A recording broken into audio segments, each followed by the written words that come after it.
Oke, selamat datang kembali di channel ini. Kali ini kita akan melanjutkan lagi playlist belajar Nest.js kita. Nah, kali ini kita akan pelajari pipes di Nest.js. Oke, kita langsung mulai saja ya. Nah, apa itu pipes? Jadi pipes itu adalah sebuah kelas yang bertugas untuk melakukan transformasi atau validasi argumen yang akan diproses oleh route handler. Nah, pipe dapat mengembalikan data asli atau data yang sudah dimodifikasi ke route handler. Karena di sini ada proses transformasi. Nah, jika proses validasi gagal, Pipes akan menghentikan prosesnya di sana dan melempar eksepsi atau throw exception. Nah, eksepsi yang dilempar akan diproses oleh Nest.js dan dijadikan error response, bukan internal server error ya. Nah, jadi Pipes itu cocok biasanya dipakai untuk melakukan validasi request atau kalau misalkan perlu transformasi data yang dikirim oleh klien gitu. Nah, di dalam Nest.js juga ada beberapa pipes yang sudah tersedia. Itu yang pertama ada validation pipe, ada parse integer pipe, parse float pipe, parse boolean pipe, parse array pipe, parse uuid pipe, parse enum pipe, dan terakhir ada default value pipe. Nah, di sini dari semua pipes yang tersedia, yang proses validasi itu hanya yang paling atas. Nah, sisanya ini hanya transformation pipe. Jadi, ngubah data itu menjadi tipe data yang sesuai. Nah, kali ini kita akan mengimplementasikan validation pipe untuk proses validasi request-nya. Nah, bagaimana sih caranya membuat pipes? Nah, kita cukup menambahkan dekorator injectable pada kelas dan implement interface pipe transform. Nah, contohnya seperti ini. Misalkan ada suatu pipe positive value pipes. Nah, gunanya pipe ini tuh untuk mengecek apakah suatu nilai itu bilang positif atau enggak. Nah, kalau dia bukan bilang positif, maka kita akan throw bad request exception. Kalau enggak, kita return nilai aslinya. Seperti itu. Nah, bagaimana sih cara menggunakan pipes? Nah, itu ada tiga cara. Yang pertama itu global scope pipes. Jadi pipes ini kita pasang secara global. Nah, dia akan diaplikasikan ke seluruh route handler. Lalu ada handler scope pipes. Jadi pipesnya itu kita aplikasikan ke beberapa route handler yang kita tentukan gitu, dimana kita mau pasang pipesnya. Terakhir ada parameter scope pipes. Jadi di dalam route handlernya itu kan ada parameter. Nah, di parameternya itu tuh kita aplikasikan pipesnya. Biasanya parameter scope pipes ini dipakai untuk misalkan ada klien memberikan request data yang banyak. Nah, kita pengen aplikasikan pipesnya di salah satu datanya atau beberapa datanya, nggak semuanya gitu. Nah, bagaimana sih alur cara kerja pipes? Nah, jadi misalkan ada request dari user nih. Jadi misalkan user nge-create books gitu, post books dengan title book A. Nah, lalu Nest.js akan menentukan handler mana nih yang tepat. Setelah didapatkan handlernya, baru pipes akan melakukan validasi requestnya.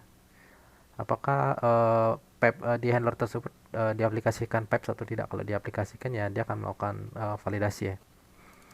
Nah, lalu apakah valid? Kalau valid, maka handlernya baru akan dieksekusi. Jadi proses eksekusinya itu baru dilakukan ketika pipesnya ini valid. Baru nanti akan return sukses. Nah, kalau gagal, nanti akan nge-throw bad request exception. Jadi handlernya itu nggak akan dieksekusi sama sekali. Jadi akan nge-return peratus bad request. Nah, langsung saja kita praktekkan bagaimana membuat pipes untuk validasi create books kita. Nah, oke, di sini kita sudah kembali di project kita. Kita akan masuk ke book controller ya. Nah, di sini kita perlu melakukan validasi untuk data-data yang ada nih. Misalkan seperti title-nya, autornya, kategorinya. Karena kalau misalkan kita mau nge-create ya. Contohnya di sini saya coba jalankan dulu. Dan start dev. Nah, oke, sini projectnya udah jalan. Kalau misalkan kita lihat masih kosong ya. Nah, di sini kalau misalkan kita mau nge-create book, misalkan autornya saya hilangkan. Kalau kita get, nah di sini dia bisa masuk walaupun autornya nggak ada gitu. Nah, padahal di sini autornya nggak ada, dia sukses. Nah, kita perlu melakukan validasi untuk ngecek apakah datanya itu ada atau enggak. Nah, di sini sebelum kita lanjut melakukan validasi, di sini saya akan memperkenalkan satu lagi satu lagi teknik dalam melakukan uh, pengiriman data dari klien ke backend gitu ya. Yaitu ada yang namanya DTO atau data transfer object. Jadi DTO ini gunanya untuk membungkus ini menjadi bentuk struktur yang kita inginkan gitu. Nah, biasanya saya akan membuat sebuah folder baru itu DTO. Lalu di sini saya akan buat DTO-nya. Nah, setiap DTO itu punya kegunaannya masing-masing. Misalkan kita mau bikin DTO untuk create book gitu. Jadi kita buat create book.dto.ts. Nah, si DTO ini gunanya itu hanya untuk transformasi dari data yang dikirim oleh klien ke backend kita gitu. Nah, biasanya kalau kalian menggunakan Express gitu, mungkin kalian akan menggunakan interface. Nah, cuman di sini untuk Nest.js itu disarankan menggunakan class. Jadi kita akan menggunakan class export class create book DTO. Seperti ini. Nah, di sini kita tentukan nih data apa saja yang mau kita ambil. Jadi ada title, tipenya string. Lalu selanjutnya ada author, tipenya string juga. Terakhir ada yang namanya kategori, tipenya string juga. Oke deh, saya mau tambahin satu lagi. Saya mau tambahin year. Jadi ini tahun rilis dari si buku ya. Nah, oke. Di sini kita bisa langsung aplikasikan di sini. Jadi kita nggak usah nulis banyak satu persatu kayak gini. Jadi ini kita bisa langsung buat payload, itu tipenya adalah create book DTO seperti ini. Nah, di sini kita cukup masukkan payloadnya aja. Nah, kita masuk ke create booknya di service create book. Oke. Pertama kita ganti parameternya dulu, jadi file create book DTO, create book DTO, lalu cons. Jadi ada title-nya, lalu ada author, ada kategori, lalu ada year. Kita ambil dari create book DTO, lalu kita masukkan biasa seperti ini, tambah year-nya satu lagi. Oke, sip. Nah, kita juga bisa membuat DTO untuk update. Nah, kebetulan sini datanya sama ya, update book.dto.ts.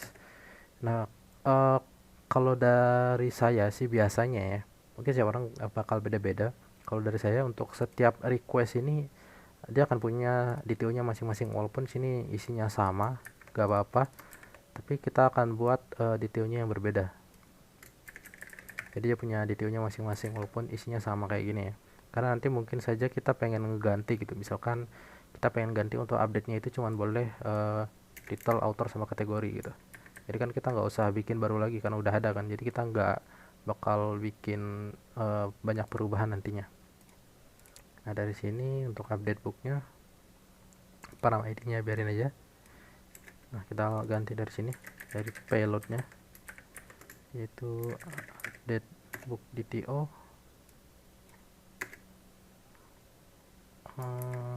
Kita bisa fix prettier-nya. Oke. Kita masuk ke update book. Di sini update book DTO, update book DTO. Lalu kita destruktifkan seperti ini. Terakhir kita update year-nya. Oke, sip. Kita coba dulu ya.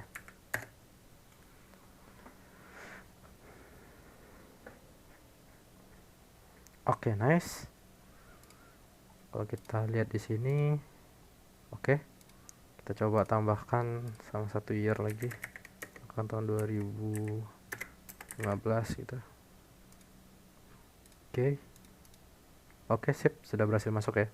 Tapi ini kita masih belum mengaplikasikan validasi. Misalkan title-nya kita kosongin, dia masih tetap bisa masuk.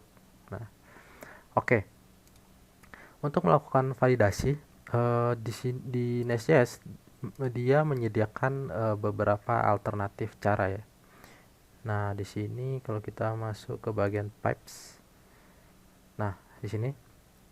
Nah, di sini kan built-in pipes-nya. Nah, untuk melakukan validation dia nggak langsung bisa gitu. Kita harus install library tambahan lagi untuk melakukan validasinya. Nah, di sini yang pertama ada yang object schema validation. Nah, di sini menggunakan library GOI, atau yang biasanya yang saya pakai itu adalah class validator. Nah, di sini kita perlu install dua buah library, yaitu class validator dan class transformer. Oke, kita langsung install saja. Jadi yarn add class validator class transformer.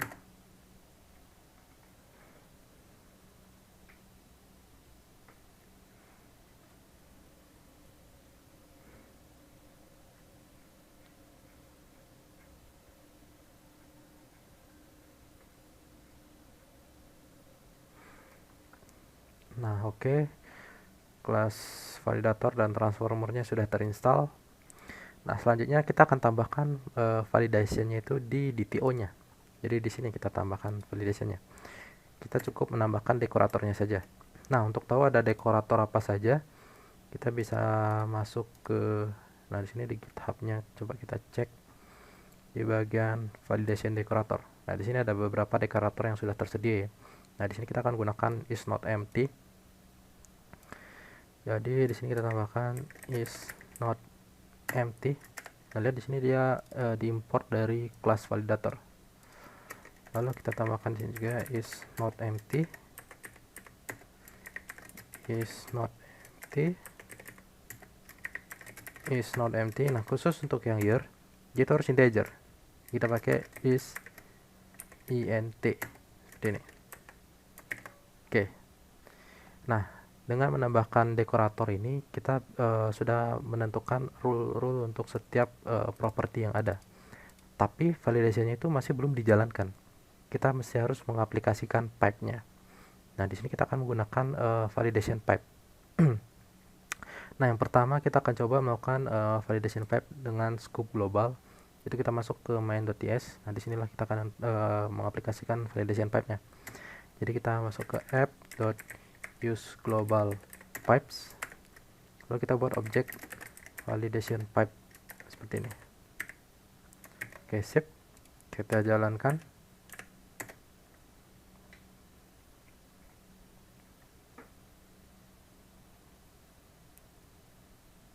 Oke, aman, nggak ada error. Kita langsung coba saja. Oke, di sini booknya masih kosong ya. Kita coba create dengan data lengkap dulu. Oke, nah di sini ada satu masalah nih. Year must be an integer number. Kenapa? Mari kita cek. Kita coba masuk ke di sini isi intinya kita hapus dulu ya. Karena kan itu yang bikin fail tadi. Nah, di bagian controller, di bagian create book, kita coba console log dari si payloadnya. Kita mau tahu nih apa sih yang terjadi sebenarnya. Oke, kita coba send. Oke, dia created sukses. Nah, kalau kita lihat di sini, ternyata si year ini bentukannya itu masih string. Oke, nah ternyata dia dikirimnya string.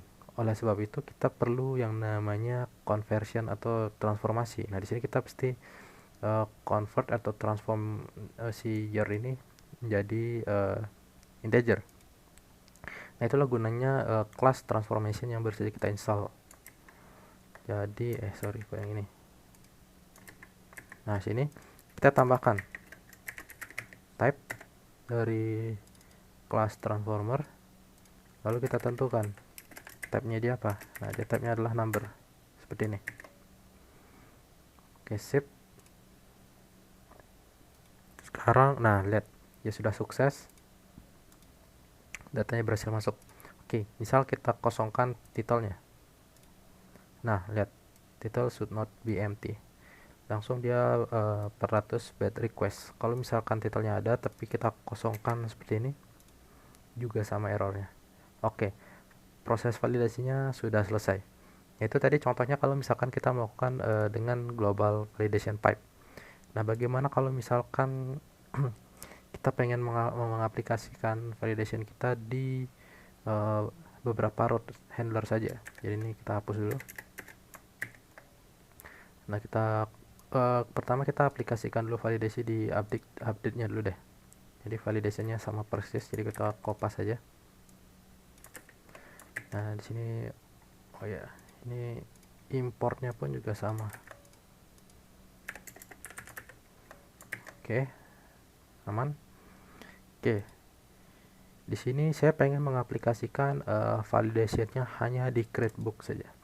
Jadi kita bisa tambahkan dekorator use pipes, lalu kita tambahkan validation pipe seperti ini. Nah, di sini saya akan coba buktikan bahwa si validation ini hanya bekerja di create book, sedangkan di update book dia nggak akan bekerja karena kita tidak mengaplikasikan ini ya. Kita coba. Oke, kita book berhasil. Kita create. Oke, title-nya masih kosong ya. Nice. Book A. Oke, berhasil. Oke, misalkan kita update.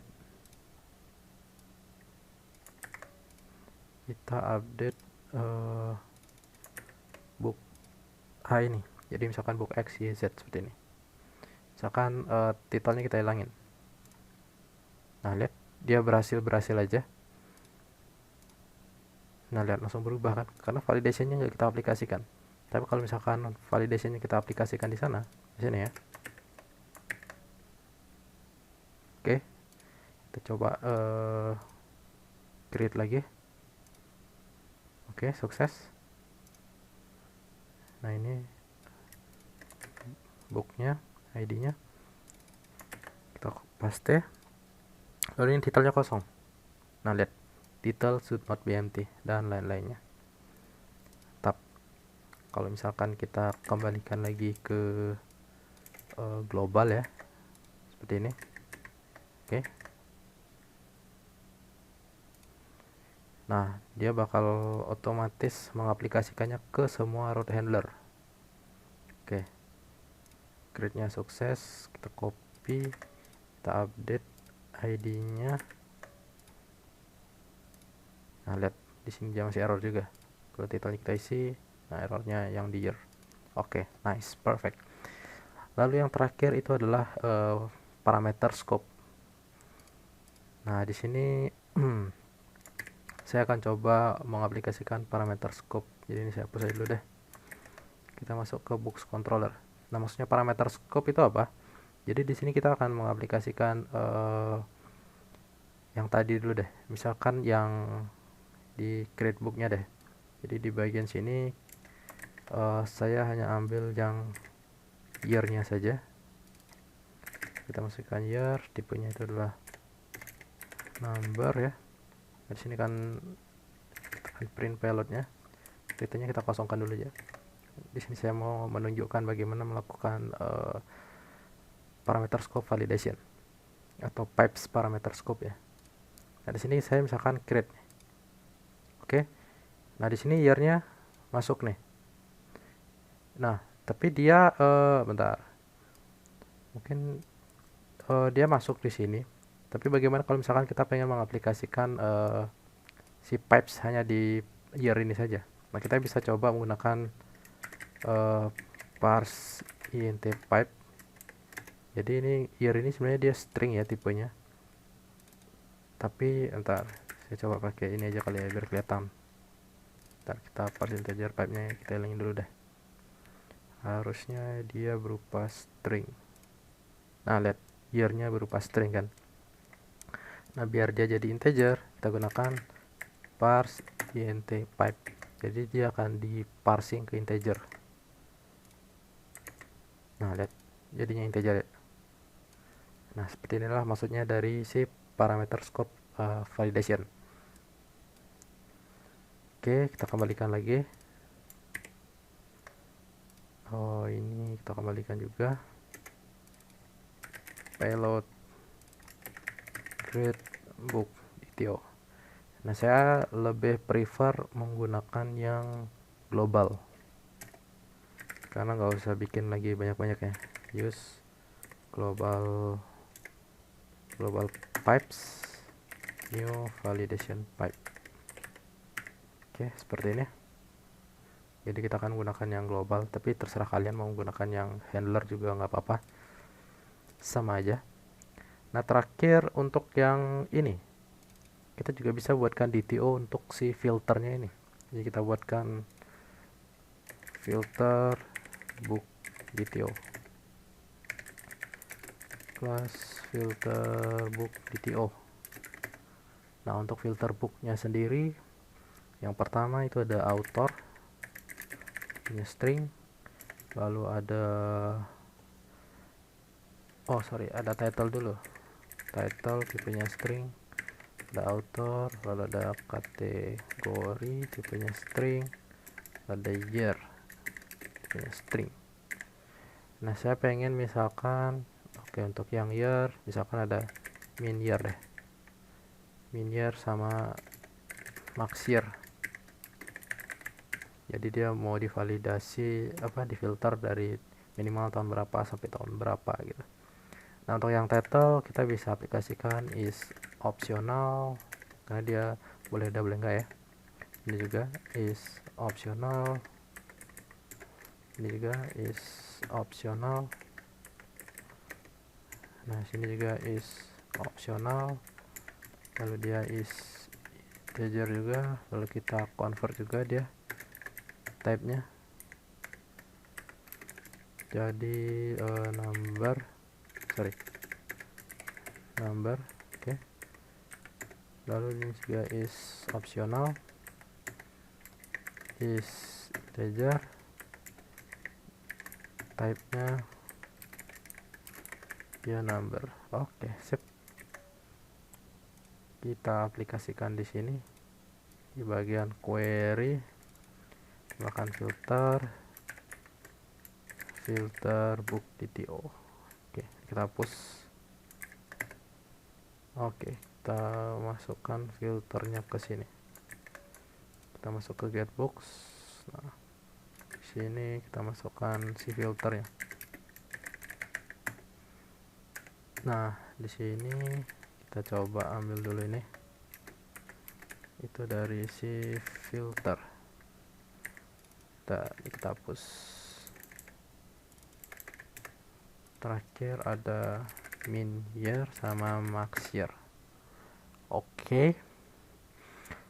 Nah, selanjutnya kayak ini sama aja ya. Nah, di sini kita sebenarnya bisa singkat juga sih sebenarnya. Kalau misalkan ininya nggak cocok, langsung return false saja. Ini juga sama, return false, return false. Nah, di sini langsung return true. Nah, kita if yang selanjutnya yaitu jika if min year-nya ada dan book dot year itu kurang dari si min year, ya berarti kita return false saja. Lalu terakhir untuk yang max year, book dot year itu lebih besar dari max year, kita return false juga. Oke, sip. Kita coba ya. Pertama, kita booknya kosong, kita buat book A tahun 2015 misalkan. Lalu kita buat book B, autornya itu si Y, kategori A nya juga misalkan ini tahun 2017. Lalu terakhir ada book C, sama aja deh, tahun misalkan tahun 2018 misalkan. Oke. Nah, di sini kita sudah punya. Misalkan saya pengen nyari buku yang minimal tahun misalkan 2016. Nah, muncul tahun yang 2017 dan 2018 saja. Lalu kalau misalkan saya mau nyari yang maksimal tahun 2017. Oke, munculnya ini dong. Kalau maksimalnya tahun 2017 saja, nah ada yang 2015 dan 2017 juga muncul. Oke, sip. Sudah kita juga sudah berhasil melakukan validasi. Gimana kalau misalkan kita masukkan max_year tapi kita masukkan string seperti ini? Nah, di error nih. Max_year must be integer. Oke, sip. Nice. Nah, di sini saya sudah menunjukkan bagaimana melakukan validasi di Nest.js. Selanjutnya kita akan mengimplementasikan data kita ini akan masih in memory ini datanya. Kita akan simpan di memori di database yang sebenarnya. Nanti kita akan menggunakan type ORM sebagai ORM-nya.